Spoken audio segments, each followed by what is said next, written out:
तो दोस्तों, एक और नया दिन और मैं बलजीत परमार हाजिर हूँ एक नई कहानी, एक नया किस्सा लेकर।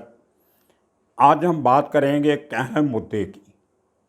पिछले दिनों में आपने झारखंड में देखा होगा, एक केस ऐसा हुआ जिसने पूरे समाज को हिला के रख दिया।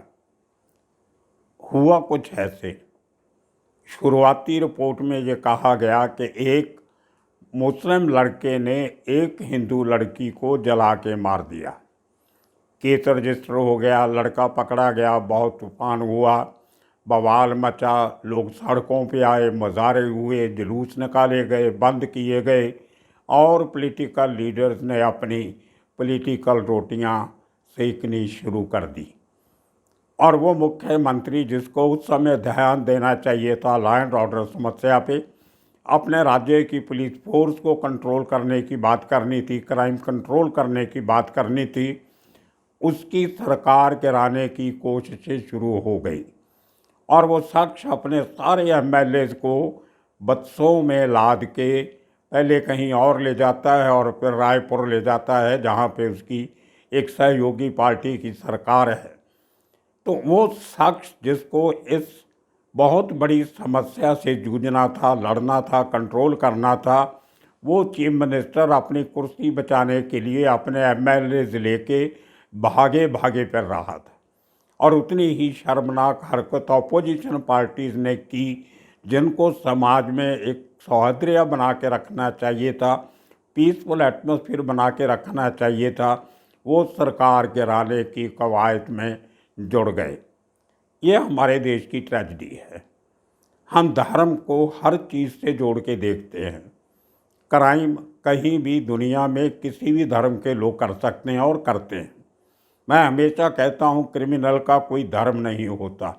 अगर क्रिमिनल धर्म को मानते तो मुसलमान का मर्डर नहीं करता, सिख का नहीं करता, हिंदू का नहीं करता। ये एक अपने आप में प्रोफेशन है, एक पैशन का क्राइम होता है, एक प्रोफेशन का क्राइम होता है, एक भाड़े में पैसे लेके क्राइम किया जाता है, और एक धार्मिक नाम पे भावनाओं को, भड़की हुई भावनाओं को शांत करने के लिए धर्म के नाम पे क्राइम किया जाता है। लेकिन इस किस्म के काम में इस तरह की कोई भी बात सामने नहीं आई। दो नौजवान यंगस्टर, एक लड़का एक लड़की, बाद में इस इंसिडेंट के बाद में कुछ दिनों के बाद जो तस्वीरें सोशल मीडिया पे सामने आई, उसमें वो लड़का जिसका नाम शाहरुख बताया जाता है और वो अंकिता नाम की लड़की, उन दोनों की किसी पार्क में किसी लेक के किनारे खिंचाई हुई सेल्फीज भी सामने आती हैं, जिनमें उस लड़के के हाथ में एक सितार है, जो बैंजो है, कुछ इस किस्म का गिटार है कुछ, तो साथ में लड़की खड़ी है। अब उसकी तस्दीक अभी तक फोरेंसिक जांच के बाद होगी कि वो असली तस्वीरें हैं जहाँ फ़ोटोशॉप किया हुआ है, लेकिन कुछ ना कुछ दाल में काला लगता है। दो नौजवान जब एक दूसरे के टच में आते हैं तो वो एक तरफा प्यार नहीं होता, कहीं ना कहीं दोनों की मिली भगत होती है। लेकिन प्यार में किसी की जान लेना और इस तरह आग लगा के मारना, ये बर्दाश्त के बाहर है, ये नहीं होना चाहिए। अब वहीं उस राज्य की बदकिस्मती ये है कि 10 दिन के बाद एक दूसरा केस आ गया। कल की बात है, एक लड़की को उसके साथ बलात्कार करने के बाद उसकी लाश को पेड़ के साथ लटका दिया गया। अब एक नया माहौल वहाँ पे हो गया कि मुस्लिम लड़के हिंदू लड़कियों की इज्जत लूट के उनको जान से मार रहे हैं। ये माहौल ख़राब करने की बात नहीं होनी चाहिए। जिसने क्राइम किया है उसको पकड़ा जाना चाहिए, कानून के तहत उसको सज़ा मिलनी चाहिए और सख्त सज़ा मिलनी चाहिए। और स्पेशल कोर्ट्स जो होती हैं, फास्ट ट्रैक कोर्ट बनानी चाहिए, ताकि सालों में नहीं महीनों में फैसला हो और इंसाफ जल्दी मिले। बदकिस्मती ये है हमारे देश की और हमारे नेताओं की, जो ऐसी बातों को धर्म का रंग चढ़ा देते हैं, धर्म की चद्दर ओढ़ के, धर्म के चश्मे लगा के ऐसी बातों को देखते हैं। वो एक बहुत चिंता का विषय है। हमारा संविधान सबके लिए एक जैसा है। अगर आप हिंदुस्तान के क्राइम रिसर्च ब्यूरो के रिकॉर्ड्स देखें, दिल्ली का जो गवर्नमेंट ऑफ इंडिया का ब्यूरो है, जिसके पुराने सालों भर के रिकॉर्ड किरण बेदी को जब वहाँ पे पोस्ट किया गया था, उसने उनको बड़े सलीके से तरीके से वो रिकॉर्ड्स तैयार किए थे। वो आज तक भी वो सबसे पुख्ता माने जाते हैं। तो उसमें अगर आप देखेंगे, कहीं भी किसी धर्म का नाम नहीं लिखा हुआ कि किस धर्म के आदमी ने क्राइम किया है। नाम जरूर दिए हुए हैं। अगर आपको धर्म ढूंढना होगा तो आपको उन हज़ारों केसेस के नाम पढ़ने होंगे, फिर आपको पता चलेगा उसमें से कितने हिंदू थे, कितने सिख थे, कितने पारसी थे, कितने क्रिश्चियन थे, कितने जैन थे, कितने बोधी थे। ये बाद में मालूम पड़ेगा, लेकिन पहले वो क्राइम रिकॉर्ड ब्यूरो का रिकॉर्ड देखिए, किस धर्म के कितने लोगों ने रेप के चार्जेस में पकड़े गए, कितने धर्म के कितने लोगों ने, किस धर्म के कितने लोगों ने आग लगा के मारा, किस धर्म के कितने लोगों ने किसी का सर काटा, किस धर्म के लोगों ने ज़्यादा चोरियां की, ज़्यादा मर्डर किए, ज़्यादा धार्मिक स्थान लूटे, धार्मिक स्थानों को नुकसान पहुंचाया। ये सब बातें उस रिकॉर्ड ब्यूरो के रिकॉर्ड में अवेलेबल है, कोई भी देख सकता है। उसकी साइट पे जाके आप अपने घर में बैठे अपने मोबाइल पे देख सकते हो। तो कहने का मतलब, किसी क्राइम को धर्म से जोड़ के नहीं देखना चाहिए। अब मैं जिस बात की, मेन मुद्दे की बात कर रहा था कि ये हमारी त्रासदी है, हमारे समाज की ट्रेजेडी है कि हम धर्म से जोड़ के देखते हैं। अब गरीब का जो प्यार होता है वो तो लव जिहाद हो जाता है। और जब उसी किस्म की हरकत कोई अमीर आदमी करता है, जब बड़ा आदमी करता है, तो तालियां लगाई जाती हैं। उसको सर्वधर्म सद्भावना कहा जाता है। सब धर्मों को मिल बांट के रहना चाहिए, उसकी संगना दी जाती है, उसकी एग्जाम्पल दी जाती है। देखिए, इस आदमी ने हिंदू होते हुए मुस्लिम लड़की से शादी कर ली, क्या अच्छा काम किया है। इस पारसी ने एक सरदार लड़की से शादी कर ली, बजाओ ताली। तो ये जो डबल स्टैंडर्ड्स हमारे करैक्टर के हैं, इनसे बच के रहना चाहिए। सैकड़ों उदाहरण हैं हिंदुस्तान में जहाँ पे, अगर मैं धर्म की बात छोड़ूं, पॉलिटिकल पार्टीज़ की बात कर लो आप, बीजेपी के दो बड़े मुस्लिम नेता हैं, शाहनवाज हुसैन और मुख्तार अब्बास नकवी, जो एक ज़माने में कांग्रेस में हुआ करते थे। अपनी कुर्सी और पोस्ट लेने के लिए कांग्रेस छोड़ के बीजेपी में चले गए। अगर हम मुख्तार अब्बास नकवी की बात करें, उन्होंने स्टूडेंट डेज में एक हिंदू ब्राह्मण लड़की से इश्क किया, उसका नाम था सीमा। अब उस लड़की जो थी वो अब सीमा नकवी बन गई। अच्छे भले एक हिंदू परिवार से आई थी जो आरएसएस से जुड़ा हुआ था। वो लड़की अगर मुख्तार अब्बास नकवी से शादी करती है तो लोगों ने तालियां लगाई, मुबारकबाद दी कि देखिए हमारा देश कितना धर्मनिरपेक्ष है। एक अच्छे भले घर की लड़की ने एक मुस्लिम लड़के से शादी किया और उस लड़के को बीजेपी ने कई बार एमपी बनाया, मंत्री बनाया। शाहनवाज हुसैन, उनकी जो बीवी है रेनू शर्मा हुआ करती थी, आज वो रेनू हुसैन हो गई। मतलब अगर बीजेपी के पॉलिटिशियन, मुस्लिम पॉलिटिशियन हिंदू लड़कियों से शादी करते हैं तो उनको इनाम दिया जाता है, मंत्री बनाया जाता है, एमपी एमएलए बनाया जाता है। स्मृति ईरानी की बात कर लो, अगर इंदिरा गांधी ने एक पारसी फिरोज़ गांधी से शादी की तो वो देशद्रोही करार दे दी गई। फिरोज़ गांधी पारसी को मुसलमान बना दिया गया कि उसने एक मुसलमान से शादी की थी, प्रचार किया गया। बड़ी बड़ी हिंदू संस्थानों ने उसका विरोध किया।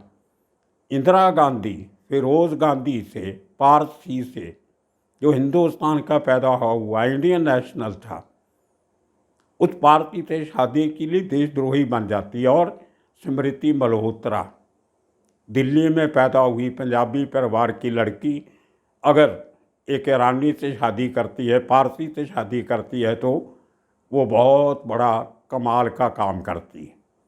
तो ये जो डबल स्टैंडर्ड लाइफ में है, जो तो बीजेपी को, आरएसएस को सूट करता है, वो बहुत अच्छा है। अगर कोई दूसरा करे तो देशद्रोही कहा जाता है। ऐसे बहुत से, अमिताभ बच्चन की एग्जांपल ले लो, उनकी माँ सरदारनी थी तेजी बच्चन। गोदरेज फैमिली हिंदुस्तान के अमीर इंडस्ट्रियल परिवारों में से है। उनके मालिक आदि गोदरेज की बीवी सरदारनी परमेश्वर कौर। तभी तो किसी सिख ने शोर नहीं डाला कि एक पार्टी हमारी सरदारनी को निकाल के ले गया। उड़ीसा के चीफ मिनिस्टर नवीन पटनायक बहुत रिस्पेक्टेड पॉलिटिशियन हैं, ईमानदार हैं, आज तक एक भी कोई दाग उनके दामन पे नहीं लगा। उन्होंने शादी नहीं की, लेकिन पिछले 40-45 साल से उनकी जो लिव इन पार्टनर है वो एक पंजाबन है, पंजाब की लड़की है। कितनी ऐसी एग्जाम्पल्स हैं जहाँ इंटर रिलीजन मैरिजेज हुई हैं और लोगों ने उसको एक्सेप्ट किया है, उनके गले में हार डाले हैं, उनकी तारीफ़ की है। लेकिन अगर गरीब ऐसा काम कर दे तो वो बहुत बड़ा गुनाह बन जाता है। वहीं बात खत्म नहीं होता। धर्मेंद्र और हेमा मालिनी दोनों एक समय पे बीजेपी के मेंबर पार्लियामेंट रहे हैं। धर्मेंद्र पहले मैरिड थे, बच्चे भी हो गए थे, सबको पता है। हेमा मालिनी से प्यार हो गया, शादी करनी थी, धर्म अलाउ नहीं करता, कानून अलाउ नहीं करता, तो क्या किया, अब शादी तो करनी थी। मुसलमान बन गए दोनों, मुस्लिम धर्म अख्तियार कर लिया, मुस्लिम नाम रख लिए, मस्जिद में जाके काजी के सामने निकाह कर लिया और शादी के बाद बोला हमने तो वापस हिंदू धर्म ज्वाइन कर लिया है, मुस्लिम धर्म छोड़ दिया है। अब शादी करने के लिए आप मुसलमान बनने को तैयार हो और उसके बाद बीजेपी आपको टिकट भी देती है, आप एमपी भी बन जाते हो। एक बार नहीं, कई कई बार बनते हो और उनकी तारीफ करते हो। वो ही छोड़ दो। फिल्म इंडस्ट्री में ले लो, धर्म की बात करें, दिलीप कुमार साहब, यूसुफ खान नाम था उनका, सारी उम्र हिंदू बन के हिंदी फिल्म इंडस्ट्री पे हुकूमत की। बहुत बड़े एक्टर थे, बहुत बढ़िया इंसान थे, कोई उसमें शक नहीं है, मैं बहुत बार मिला हूँ उनको। उनके भाई मेरे एहसान खान बहुत अच्छे मित्र थे, हॉलीडन होटल में उनका रोज़ का आना जाना था। बहुत बढ़िया परिवार था सब। उनकी बीवी सायरा बानो, उसकी नेचर बहुत अच्छी है, घर पे जाते थे, बहुत प्यार मोहब्बत करते थे, इज्जत मान देते थे हर आदमी को, किसी भी धर्म का हो। सबसे बढ़िया उनकी दोस्ती राजेंद्र सिंह बेदी से हुआ करती थी, उनके बेटे नरेंद्र बेदी से हुआ करती थी। ये उनका करैक्टर था। ये नहीं कि वो यूसुफ खान से दिलीप कुमार बन गए इसलिए अच्छे इंसान बन गए थे। किसी ने एतराज़ नहीं किया सारी उम्र। दिलीप कुमार के नाम पे उनकी फिल्में बनी चली और सारी दुनिया ने जाना। कहाँ रह गया था धर्म तभी? वो छोड़ दो। शाहरुख खान ने किसके साथ शादी की? हिंदू लड़की से शादी की। बच्चों के नाम मुस्लिम वाले रखे, किसी ने एतराज़ नहीं किया, किसी ने हो हल्ला नहीं किया।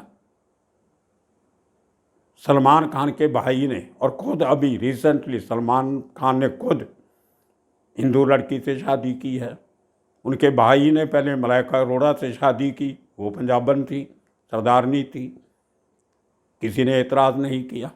आमिर खान ने हिंदू लड़कियों से शादी की 2 बार, किसी ने कोई एतराज़ नहीं किया। क्यों? क्योंकि वहाँ एतराज़ करने से इनका नुकसान होता था। ये बड़े बड़े एक्टर, सुपरस्टार, ये गोदी मीडिया जो है उसके एंटरटेन प्रोग्राम के लिए पैसा कमाने के लिए सोने के अंडे देने वाली मुर्गी है। अगर ये मीडिया उनकी मुखालफत करता, वो लोग इनके टीवी चैनल पे एंटरटेनमेंट प्रोग्राम में नहीं आते और इनका दिवाला निकल जाता। इनकी टीवी चैनल का 70% रेवेन्यू जो आजकल है नेशनल चैनल्स का, वो एंटरटेनमेंट इंडस्ट्री से आता है। जितने इनके सीरियल चलते हैं, फिल्मों के प्रोग्राम आते हैं, गानों के प्रोग्राम आते हैं, ये फलाना आइडल शो, ये idol show, national singing idol, ये आइडल, वो आइडल, ये सब फिल्म स्टारों के नाम से चलता है। अगर वो लोग नहीं आएंगे तो ये भूखे मर जाएंगे। इसलिए गोदी मीडिया कभी स्टारों की बात नहीं करता। कभी कोई एक ऑब्जेक्शन सुना आपने कि शाहरुख खान, आमिर खान, सलमान खान ने हिंदू लड़कियों से शादी क्यों की? तभी हिंदू धर्म खतरे में नहीं था। एक गरीब आदमी एक गरीब हिंदू लड़की से, चाहे गरीब मुसलमान लड़की है, गरीब हिंदू लड़की से मोहब्बत कर बैठे तो लव जिहाद, धर्म खतरे में आ जाता है। अमीरों से, बड़े लोगों से, उद्योगपतियों से धर्म को कोई खतरा नहीं। एक गरीब आदमी जो 2 वक्त की रोटी कहाँ से खाएगा, उससे धर्म खतरे में आ जाता है। ये बहुत बड़ा हमारे समाज की त्रासदी है। वो भी तब जब हमारा संविधान इस बात की इजाज़त देता है कि 2 अडल्ट लोग अपनी मर्जी से जिससे चाहे शादी कर सकते हैं, शारीरिक संबंध बना सकते हैं, उसमें कोई रोक टोक नहीं है। सुप्रीम कोर्ट की बहुत सी जजमेंट्स हैं, तकरीबन हिंदुस्तान के हर हाई कोर्ट की जजमेंट्स हैं। हाँ, जहाँ कहीं कम उम्र के बच्चों की बात आती है, वहाँ भी दुनिया भर में 14 साल के ऊपर बच्चों को अपनी मर्जी से कुछ करने की आज़ादी है।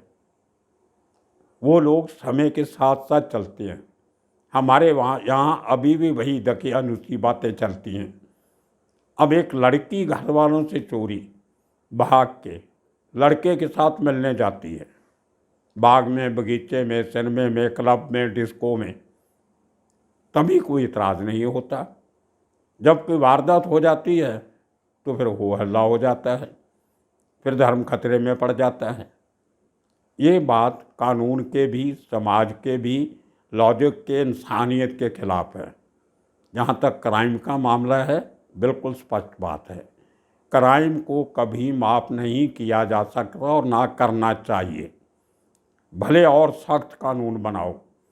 हमने दिल्ली में इतना बड़ा वो कांड हुआ था, उसमें किस धर्म के लोगों ने किस लड़की का रेप किया था, निर्भया का। तभी तो किसी ने धर्म की बात नहीं की।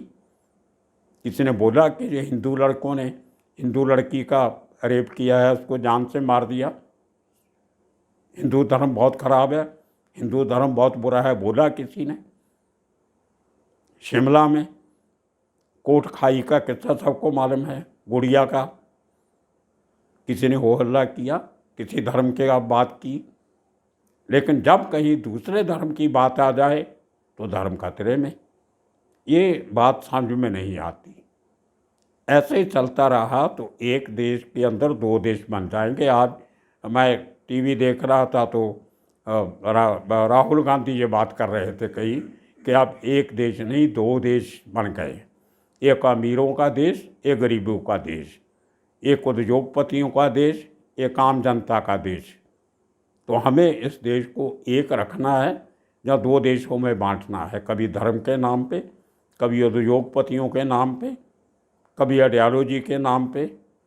ये कम्युनिस्ट है, ये कैपिटलिस्ट है, ये ब्यूरोक्रेट है, ये इजरायली है, ये उसकी फ़िलासफ़ी है, ये चीन वाला है, ये रशिया वाला है।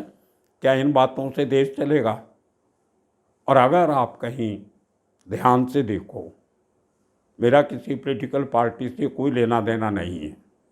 मैंने आज तक कभी किसी पॉलिटिकल पार्टी के कैंडिडेट को वोट नहीं डाला।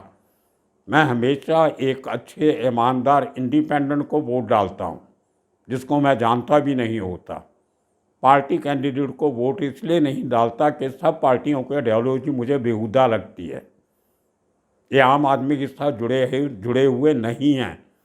पार्टी 90% करप्ट हो चुकी है, कोई भी पार्टी हो।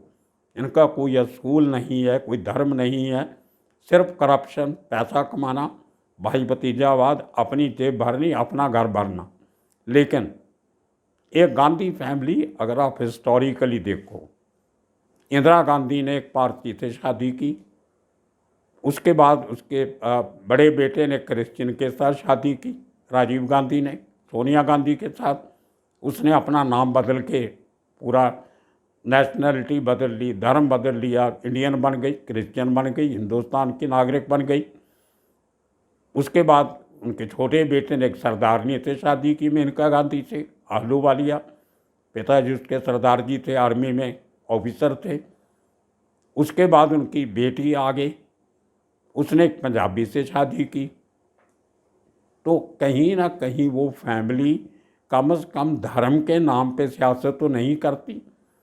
लाल कृष्ण आडवाणी जी की बेटी ने मुसलमान से शादी की, तब तो किसी ने वो हल्ला नहीं किया।